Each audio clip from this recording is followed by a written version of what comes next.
ఎంతగానో ఎదురు చూసిన ఒక అప్డేట్ వస్తుందంటే అంచనాలు పెంచేలా ఉంటుందనే భావిస్తారంతా. రామ్ చరణ్ గేమ్ చేంజర్ కోసం కూడా ఫ్యాన్స్ అలాగే చూస్తున్నారు. ఎంత లేట్ అయినా ఓపిక పడుతున్నారు. దీపావళికి టీజర్ ఇస్తున్నామని మళ్ళీ పోస్ట్పోన్ అని చెప్పినప్పుడు సంయమనం పాటించారు ఫ్యాన్స్. ఓ అద్భుతమైన టీజర్ వస్తుందని మేకర్స్ కూడా ఊహించారు. చెప్పినట్లుగానే చివరి డేట్కు రిలీజ్ అయిన ఈ టీజర్ను చూసి మెగా ఫ్యాన్స్ అంతా ఒక్కసారిగా దీనికోసమా ఇన్నాళ్ళు ఎదురు చూసింది అని నిట్టూర్చారు. నిజానికి ఈ టీజర్లో కంటెంట్కు సంబంధించిన అప్డేట్ ఏమీ కనిపించలేదు. భారీ షార్ట్స్, విజువల్స్తో నింపేశాడు శంకర్.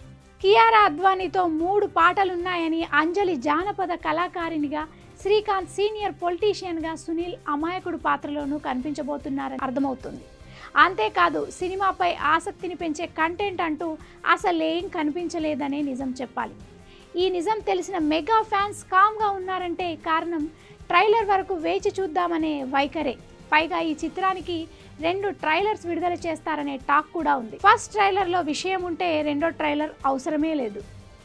ఏదేమైనా శంకర్ కారణంగానే ఈ గేమ్ చేంజర్ రిజల్ట్ గురించి మెగా ఫ్యాన్స్ ఆల్మోస్ట్ ప్రిపేర్ అయిపోతున్నారని అంటున్నారు. అందుకు ప్రధాన కారణం ఈ టీజరే అని తేల్చేస్తున్నారు. ఇంకా చెబితే రిజల్ట్ విషయంలో ప్రెడిక్టబుల్గానే ఉన్నారట.